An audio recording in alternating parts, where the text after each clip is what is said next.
जय हिंद दोस्तों, स्वागत है आपका अपना अजीत एकेडमी परिवार में। दोस्तों, आप सबों के समक्ष 20 प्रश्नों की श्रृंखला लाया हूं। ये क्वेश्चन सभी एग्जाम के लिए अति महत्वपूर्ण होंगे।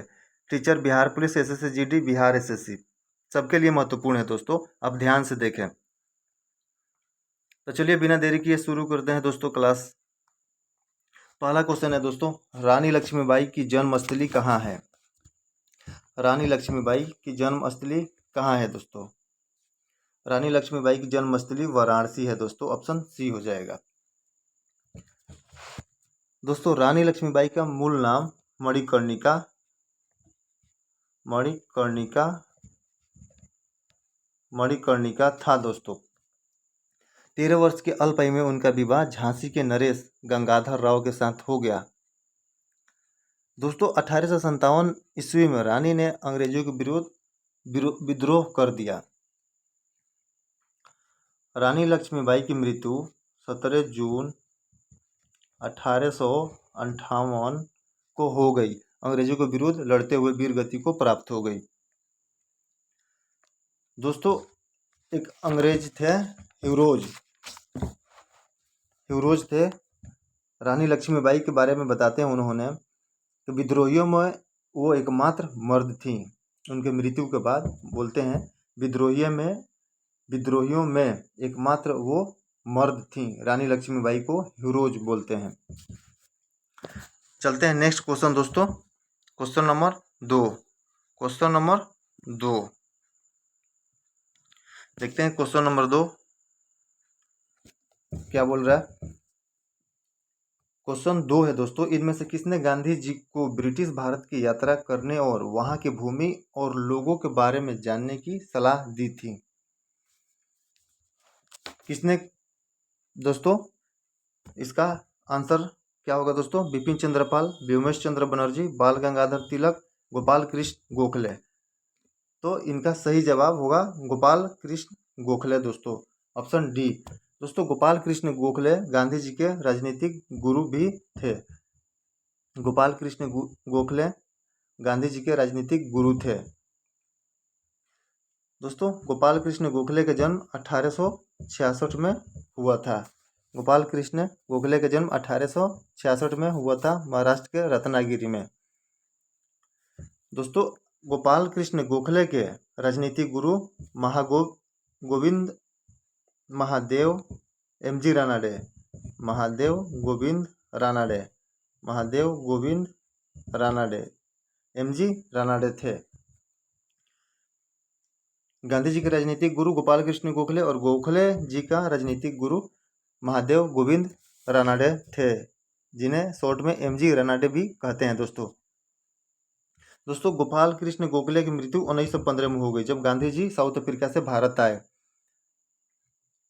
उसी समय जब इनकी स्थिति अच्छी नहीं थी, तबीयत खराब थी, जब भी आए उसी समय गोपाल कृष्ण गोखले जी ने गांधी जी को कहा कि यहाँ की स्थिति को पहले 1-2 साल देखिए, उसके बाद आप इस आंदोलन में आप भाग लीजिए। गांधी जी 1-2 साल देखे, उसके बाद आज़ादी की लड़ाई में शामिल हुए दोस्तों। गोखले के समाचार पत्र दी क्वार्टरली जर्नल तथा सुधारक था। गोखले जी का समाचार पत्र सुधारक था दोस्तों। गोपाल कृष्ण गोखले कांग्रेस की 21वीं अधिवेशन 1905 की अध्यक्षता भी की थी। 1905 में गोपाल कृष्ण गोखले जी ने मात्र एक बार अध्यक्षता किए थे, 1905 में। चलते हैं नेक्स्ट क्वेश्चन दोस्तों। नेक्स्ट क्वेश्चन है दोस्तों, निम्न में से किसने भारत सरकार अधिनियम 1935 को गुलामी का अधिकार पत्र कहा था? निम्न में से किसने भारत सरकार अधिनियम 1935 को गुलामी का अधिकार पत्र कहा था? किसने कहा था दोस्तों? पंडित जवाहरलाल नेहरू। ऑप्शन डी हो जाएगा दोस्तों। पंडित जवाहरलाल नेहरू ने कहा था दोस्तों। ब्रिटिश शासन के संपूर्ण इतिहास में 1935 का अधिनियम सबसे लंबा चौड़ा प्रलेख था। इसमें 321 धाराएं एवं 10 अनुसूचियां थीं।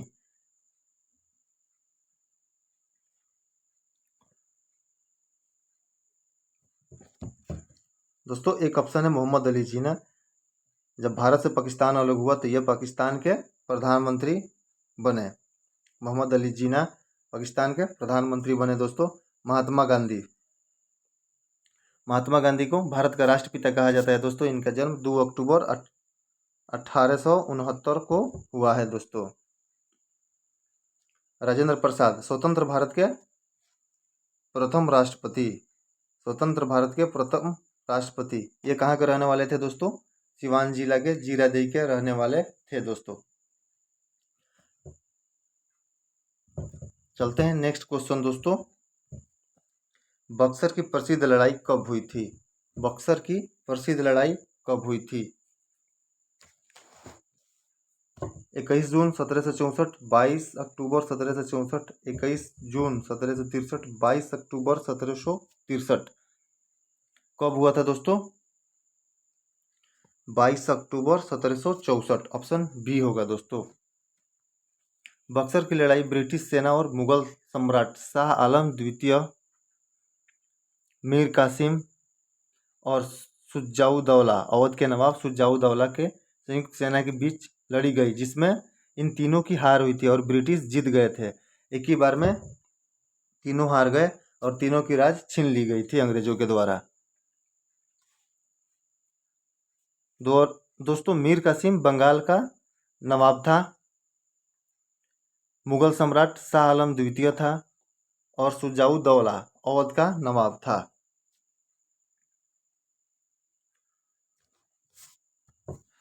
नेक्स्ट क्वेश्चन चलते हैं दोस्तों। 5 नंबर क्वेश्चन। 5 नंबर क्वेश्चन दोस्तों, make in China, make in China भारतीय पुस्तक के लेखक कौन है? मेक इन चाइना भारतीय पुस्तक के लेखक कौन है? कौन है दोस्तों? परिंदा जोशी, परिंदा जोशी हैं दोस्तों।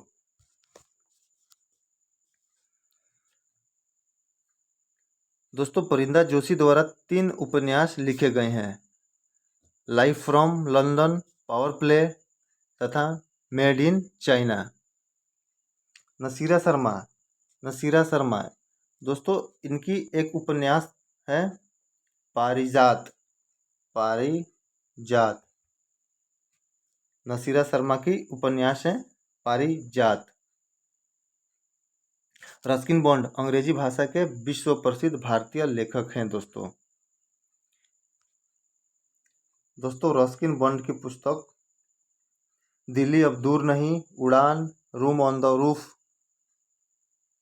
आदि हैं। चलते हैं नेक्स्ट क्वेश्चन दोस्तों। 6 नंबर क्वेश्चन, दक्षिणी सूडान का राजधानी कहाँ है? दक्षिणी सूडान की राजधानी कहाँ है? सुबा, जुब्बा, खार्तूम, रामपुरवा। दक्षिणी सूडान की राजधानी जुब्बा है दोस्तों, जुब्बा। दक्षिणी सूडान 9 जुलाई 2011 को सूडान से अलग होकर एक अलग राष्ट्र बना। दक्षिण सूडान 9 जुलाई 2011 को सूडान से अलग होकर एक देश बना था दोस्तों। सूडान एक अफ्रीकी देश है जिसकी राजधानी खार्तूम है। सूडान की राजधानी कहाँ है दोस्तों? खार्तूम।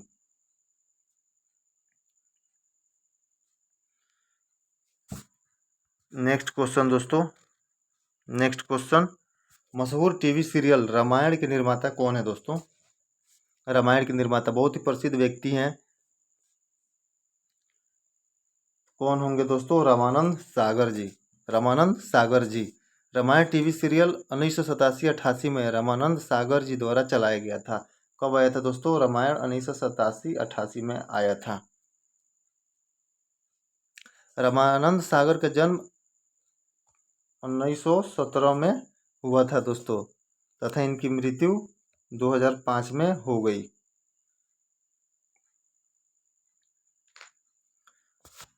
चलते हैं नेक्स्ट क्वेश्चन दोस्तों, निम्न में से कौन सा स्थल जहां अशोक स्तंभ मौजूद है? निम्न में से कौन सा स्थल जहां अशोक स्तंभ मौजूद हैं?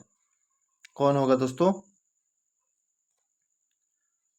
सारनाथ, सांची, लौरिया नंदनगढ़ या रामपुरवा? तो रामपुरवा होगा दोस्तों। दोस्तों, इस पुरातात्विक स्थल को रामपुरवा कहा जाता है, जो बिहार के पश्चिम चंपारण जिले में स्थित है। रामपुरवा कहाँ है दोस्तों? पश्चिम चंपारण में है दोस्तों, पश्चिम चंपारण में है। जो बैल प्रधान अशोक के स्तंभों में से एक के रूप में माना जाता है। यह एक बहुरूप आधार से बना है, पुष्प डिजाइनों से सजाए गए हैं और जेबू बैल के यथार्थवादी चित्रण के साथ। दोस्तों, लौरिया नंदनगढ़ पर सिंह और मोर का चित्रण है। लौरिया नंदनगढ़ पर सिंह और मोर का चित्रण है दोस्तों। सांची सांची सांची और सारनाथ के स्तंभों के ऊपर एक 4 सिंहों की आकृति मंडित की गई है। दोस्तों, लौरिया अरेराज का स्तंभ शीर्ष नष्ट हो गया है, आरपी चंदा महोदय के अनुसार। चलते हैं नेक्स्ट क्वेश्चन दोस्तों। जिस समय दिल्ली ब्रिटिश भारत की राजधानी बनी उस समय वायसराय कौन था? जिस समय दिल्ली ब्रिटिश भारत की राजधानी बनी उस समय वायसराय कौन था दोस्तों? कौन था दोस्तों? लॉर्ड कर्जन, लॉर्ड मिंटो द्वितीय, लॉर्ड हार्डिंग द्वितीय, लॉर्ड बवेल। तो सही आंसर हो जाएगा दोस्तों लॉर्ड हार्डिंग द्वितीय, ऑप्शन नंबर सी।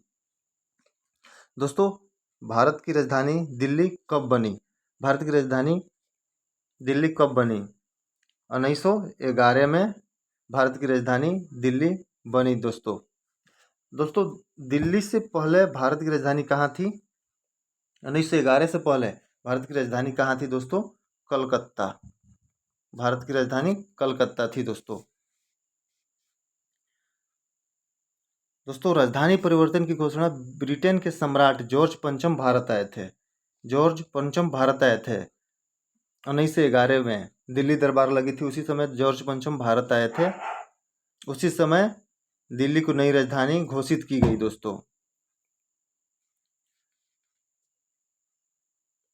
दोस्तों, जब जॉर्ज पंचम भारत आए थे उस समय बंगाल विभाजन को रद्द किया गया तथा कलकत्ता की जगह दिल्ली को भारत की राजधानी घोषित किया गया।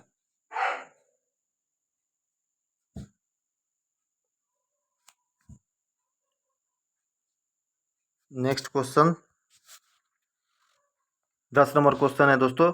यूरेनस सूर्य के चारों ओर परिक्रमा करने में कितना समय लेता है? यूरेनस सूर्य के चारों ओर परिक्रमा करने में कितना समय लेता है दोस्तों? कितना समय लेता है दोस्तों? 45 वर्ष, 30 वर्ष? एक ऑप्शन कहाँ चला गया? 2 ऑप्शन। 84 वर्ष लेता है दोस्तों, 84 वर्ष। यूरेनस सूर्य ग्रहण के चारों ओर परिक्रमा करने में 84 वर्ष का समय लेता है। अरुण एक शीत ग्रह है जिसके वायुमंडल में मीथेन की प्रधानता है। अरुण को लुढ़कता हुआ ग्रह भी कहा जाता है दोस्तों। चलते हैं नेक्स्ट क्वेश्चन 11 नंबर दोस्तों। 11 नंबर क्वेश्चन, नागार्जुन सागर बहुउद्देशीय परियोजना कौन सी नदी पर स्थित है? कौन सी नदी पर स्थित है दोस्तों? नागार्जुन सागर बहुउद्देशीय परियोजना कृष्णा नदी पर स्थित है दोस्तों। ऑप्शन ए होगा, कृष्णा नदी पर स्थित है दोस्तों। यह तेलंगाना के नलगोंडा जिले और आंध्र प्रदेश के गुंटूर के मध्य में नागार्जुन सागर में संलग्न कृष्णा नदी पर निर्मित है। यह तेलंगाना में स्थित है दोस्तों। तेलंगाना कब राज्य बना दोस्तों? 2014 में तेलंगाना अलग राज्य बना। चलते हैं नेक्स्ट क्वेश्चन दोस्तों। नेक्स्ट क्वेश्चन है दोस्तों, भारत में सर्वप्रथम शून्य आधारित बजट का प्रयोग कब किया गया? कब किया गया दोस्तों? भारत में सर्वप्रथम शून्य आधारित बजट का प्रयोग 1983-84 में किया गया था दोस्तों। ऑप्शन ए 1983-84 में किया गया दोस्तों।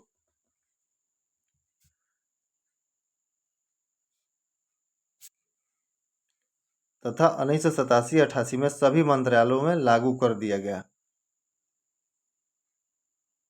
दोस्तों शून्य आधारित बजट में प्रत्येक योजना को शून्य से प्रारंभ मानकर पुनः समीक्षा की जाती है। चलते हैं नेक्स्ट क्वेश्चन दोस्तों। प्रथम पंचवर्षीय योजना की प्राथमिकता क्या थी? प्रथम पंचवर्षीय योजना की प्राथमिकता क्या थी दोस्तों? प्रथम पंचवर्षीय योजना की प्राथमिकता क्या थी दोस्तों? प्रथम पंचवर्षीय योजना की अवधि क्या थी दोस्तों? तो प्रथम पंचवर्षीय योजना की अवधि 51 से 1956 तक थी। यह हेराल्ड डोमर मॉडल पर आधारित था। हेराल्ड डोमर मॉडल पर आधारित था। हेराल्ड डोमर मॉडल पर आधारित था। हेराल्ड डोमर मॉडल पर आधारित था दोस्तों।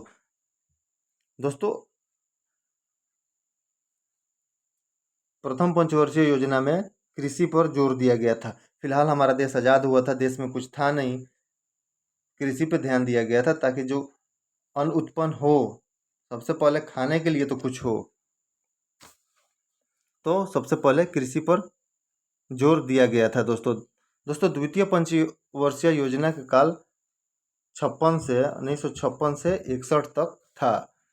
यह पीसी महालनोबिस प्रथम हेराल्ड डोमर मॉडल पर आधारित था।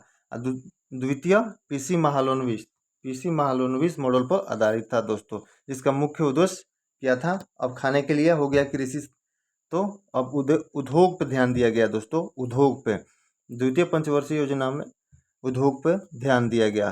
तृतीय पंचवर्षीय योजना 61 से 66 था, जो जॉन सैंडी और सुखमय चक्रवर्ती मॉडल से प्रभावित थी। चौथी पंचवर्षीय योजना दोस्तों 69 से 74 अशोक रुद्र मॉडल पर आधारित था दोस्तों। चलते हैं नेक्स्ट क्वेश्चन दोस्तों। नेक्स्ट क्वेश्चन है दोस्तों 14 नंबर क्वेश्चन। दक्षिण भारत की सर्वोच्च चोटी है। दक्षिण भारत की सर्वोच्च चोटी कौन है दोस्तों? दक्षिण भारत की सर्वोच्च चोटी अनाईमुड़ी है। दक्षिण पर्वतीय क्षेत्र के अंतर्गत केरल एवं तमिलनाडु की सीमा पर स्थित नीलगिरी अनायामलाई कार्डामम तमिलनाडु में स्थित पालनी पहाड़ियाँ आदि आती हैं। अन्नामलाई पर्वत की चोटी अनाईमुड़ी चोटी की कितनी लंबाई है दोस्तों? अनाईमुड़ी की लंबाई 2695 मीटर है दोस्तों, जो दक्षिण भारत की सर्वोच्च चोटी है 2695। नेक्स्ट क्वेश्चन दोस्तों। प्राचीन ब्राह्मी लिपि को पढ़ने वाला प्रथम व्यक्ति था। प्राचीन ब्राह्मी लिपि को पढ़ने वाला प्रथम व्यक्ति था कौन था दोस्तों? जो ब्राह्मी लिपि को पढ़ा तो जेम्स प्रिंसेप था। कौन था? जेम्स प्रिंसेप था। अशोक का ब्राह्मी लिपि सर्वप्रथम 1837 में जेम्स प्रिंसेप ने पढ़ा था दोस्तों। भारत में शिलालेख का प्रचलन अशोक ने शुरू किया था। अशोक ने ही सर्वप्रथम शिलालेख शुरू किया था दोस्तों। अशोक का सारा एकुना अभिलेख ग्रीक एवं अरमाइक भाषाओं से प्राप्त हुआ है। भगवत गीता को अंग्रेजी में अनुवाद चार्ल्स विलिकिंस ने किया।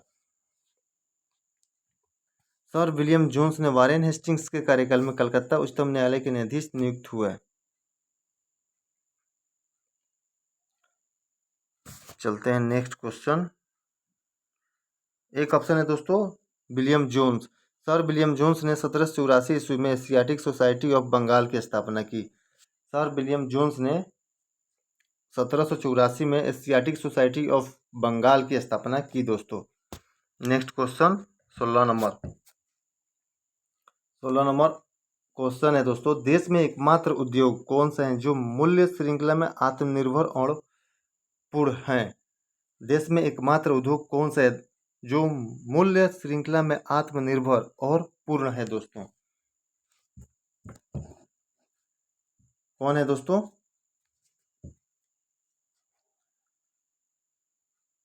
वस्त्र उद्योग, लोहा और इस्पात उद्योग, कागज उद्योग, जहाज निर्माण उद्योग। तो दोस्तों इसका सही जवाब होगा ऑप्शन ए, वस्त्र उद्योग। भारत की पहली सूती वस्त्र मिल 1818 पोर्ट ग्लास्टर कलकत्ता में स्थापित की गई थी, लेकिन यह असफल हो गया था। दूसरा सूती वस्त्र 1854 में बॉम्बे में स्थापित किया गया। दूसरा सूती वस्त्र 1854 में बॉम्बे में स्थापित किया गया। नेक्स्ट क्वेश्चन चलते हैं दोस्तों 17 नंबर। 17 नंबर क्या है क्वेश्चन? 73वें संवैधानिक संशोधन द्वारा भारतीय संविधान में कौन सी अनुसूची जोड़ी गई है? कौन सी अनुसूची जोड़ी गई है दोस्तों? कौन सी अनुसूची जोड़ी गई है? 73वें संवैधानिक संशोधन द्वारा भारतीय संविधान में 11वीं अनुसूची जोड़ी गई है दोस्तों, 11वीं अनुसूची। इसके अंतर्गत संविधान में 11वीं अनुसूची जोड़ी गई। इसके पंचायती राज संबंधी प्रावधानों को सम्मिलित किया गया है। दोस्तों इस संशोधन के द्वारा संविधान के भाग 9 के अंतर्गत अनुच्छेद 243 से 43 तक है। 11वीं अनुसूची संविधान में 73वें संवैधानिक संशोधन अधिनियम 1992 के द्वारा जोड़ा गया है। इस अधिनियम के द्वारा जोड़ा गया है दोस्तों, 1992 के द्वारा जोड़ा गया है। इसमें पंचायती राज संस्थाओं को कार्य करने के लिए 11वीं अनुसूची में पंचायती राज है। 11वीं अनुसूची में पंचायती राज है दोस्तों, पंचायती राज से संबंधित है। पंचायती राज के लिए कितने विषय हैं दोस्तों? पंचायती राज के लिए 19 और नगर निगम के लिए 18। नगर निगम के लिए 18 विषय हैं दोस्तों। नगर निगम 12वीं अनुसूची में है।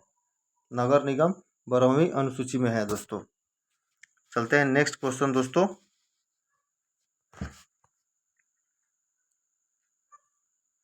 उच्चतम न्यायालय के न्यायाधीशों के वेतन और भत्ते निम्न में से किसके द्वारा निर्धारित किया जाता है? उच्चतम न्यायालय के न्यायाधीशों के वेतन और भत्ते निम्न में से किसके द्वारा निर्धारित किया जाता है? किसके द्वारा निर्धारित किया जाता है दोस्तों? संसद के द्वारा, भारत के राष्ट्रपति के द्वारा, वित्त आयोग के द्वारा, उच्चतम न्यायालय के मुख्य न्यायाधीश के द्वारा। किसके द्वारा दोस्तों? तो उच्चतम न्यायालय के न्यायाधीशों के वेतन और भत्ते संसद द्वारा निर्धारित किए जाते हैं। संसद के द्वारा सभी संसदों से वोटिंग कराई जाती है, तब किया जाता है उससे पास करके दोस्तों। संसद केंद्र सरकार के विधायी अंग है। संसदीय प्रणाली जिसे सरकार का वेस्टमिंस्टर मॉडल भी कहते हैं दोस्तों। संसद के 3 अंग होते हैं। संसद के 3 अंग होते हैं दोस्तों। संसद के 3 अंग होते हैं। संसद के 3 अंग होते हैं दोस्तों। राष्ट्रपति, लोकसभा, राज्यसभा। संसद के 3 अंग होते हैं दोस्तों, राष्ट्रपति, लोकसभा एवं राज्यसभा। मूल संविधान में लोकसभा की सदस्य संख्या 500 निश्चित की गई है। वर्तमान समय में सदस्यों की अधिकतम संख्या 552 है। चलते हैं नेक्स्ट क्वेश्चन दोस्तों 19 नंबर 90 नंबर क्वेश्चन है। 90 नंबर क्वेश्चन क्या बोल रहा है दोस्तों? वह पादप जिसमें बीज होते हैं, वह पादप जिसमें बीज होते हैं परंतु फूल और फल नहीं, क्या होगा दोस्तों? मास, फॉर्न, पाइनस, शैवाल।